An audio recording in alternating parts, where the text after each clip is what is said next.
नमस्कार। आज जैसे कि वर्ल्ड ऑप्टोमेट्री डे है, हम एमएमयू सोलन आई डिपार्टमेंट के head of department doctor Ravinder Gupta से बातचीत करेंगे आई से रिलेटेड कॉमन प्रॉब्लम्स के बारे में।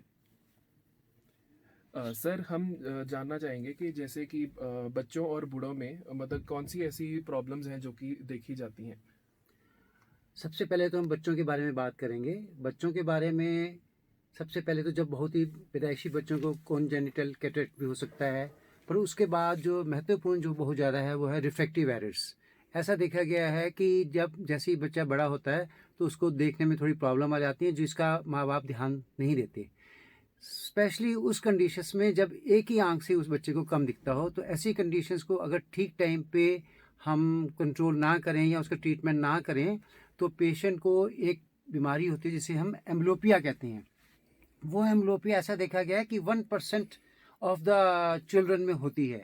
वो इसलिए होती है कि हम समय पर उनका रिफ्रैक्टिव एरर जो ट्रीट नहीं कर सकते हैं। और जब एक बार एम्ब्लोपिया हो जाए तो जब बाद में जब बच्चा बड़ा हो जाता है तो उसके बाद उसकी कोई भी ट्रीटमेंट ज़्यादा कारगर सिद्ध नहीं होती है। तो हम सबसे रिक्वेस्ट करते हैं कि जब भी बच्चा स्कूल जाने लगे या बच्चा अपने आप कंप्लेंट करे कि मुझे ब्लैक बोर्ड नहीं दिखाई देता है या टीवी नहीं देता है, उस बच्चे को हमारे पास ज़रूर लाना चाहिए ताकि हम बच्चे की रिफ्रैक्टिव का जो रिफ्रैक्शन है उसको हम ठीक निजात दे सके। मेनली तो हम उसको ग्लासेस ही देते हैं जिससे बच्चा काफ़ी ठीक हो जाता है। और सबसे अच्छी उम्र जो इस बीमारी को ट्रीट करने की है वो है 6 से 8 साल।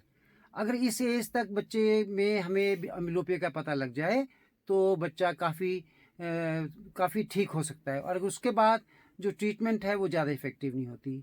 और तीसरी कंडीशन जो है वो है ट्रॉमा, जो आजकल क्योंकि काफ़ी लोग समझदार हो चुके हैं। एक टाइम था जब धनुष बाण वगैरह से बच्चों को काफ़ी चोटें लग जाती थी, पर आजकल वो काफ़ी कम है। वो तो ट्रॉमा है जिसका सभी माँ बाप को ध्यान में रखना ही चाहिए। बच्चों के बाद तो एडल्ट्स हैं जैसे हम 40 साल तक ले सकते हैं, उनमें तो हमें मेनली ट्रॉमा और रिफ्रैक्टिव एरर्स ही होती है। 40 साल के बाद हमारी जो एज है उसमें कई प्रकार की बीमारियां हमारे जीवन में आ जाती हैं, और सबसे पहले जो बीमारी नहीं जिसे कहा जा सकता, जिससे कि फिजियोलॉजिकल कहा जा सकता है, जो कि नॉर्मल होता है, जैसे कि हमें नज़दीक का देखने में मुश्किल आना। उसके लिए तो आप सबको पता ही है कि हम नज़दीक के ग्लासेस देते हैं। पर 40 साल के बाद कुछ एक डिजीज़ जैसे कि काला मोतिया, सफ़ेद मोतिया और इसके अलावा रेटिनल प्रॉब्लम्स हमारी ज़्यादा आने शुरू हो जाती है। काला मोतिया तो आपको पता ही है कि कम से 40 साल के बाद जो जिसकी प्रेवलेंस है वो 1% है, मतलब 100 में से एक को तो काला मोतिया होता ही होता है।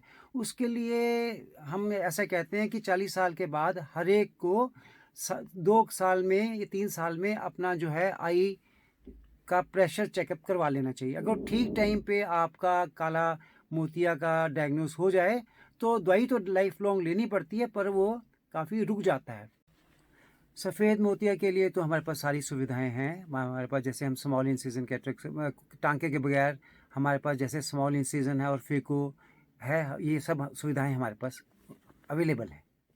सर, विजन से रिलेटेड प्रॉब्लम में लोग या तो चश्मा लगाते हैं या कई लोग कॉन्टैक्ट लेंसेज लगाते हैं, या फिर एक सर्जरी आई है जिससे बोलते हैं कि उस सर्जरी के बाद जो आंख की जो प्रॉब्लम है वो बिल्कुल ठीक हो जाती है, लेज़र कहते हैं जिसको। इसके बारे में सर आप क्या बताना चाहेंगे?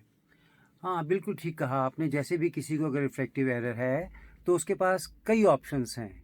नंबर 1 वो ऐनक लगा सकता है, नंबर 2 वो कॉन्टैक्ट लेंसेज लगा सकता है, नंबर 3 वो रिफ्रैक्टिव सर्जरी करा सकता है। जो रिफ्रैक्टिव सर्जरी है उसका स्पेशल बात ये है कि वो यूजुअली 21 साल के बाद ही होती है, और उसको पहले देखना पड़ता है कि क्या वो जो पेशेंट है उसके लिए वो ठीक बैठेगी कि नहीं बैठेगी। उसके लिए हम कॉर्नियल थिकनेस देखते हैं। सब हालांकि इसमें कोई शक नहीं है कि जो रिफ्रैक्टिव सर्जरी है बिल्कुल सेफ और बड़ी अच्छी है, पर ये 21 साल के बाद ही की जाती है। आम खोलो, पूरी आम खोलो।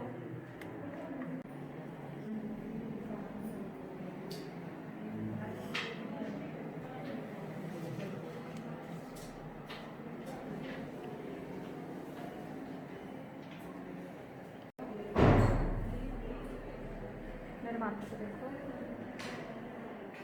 आँख बंद करो।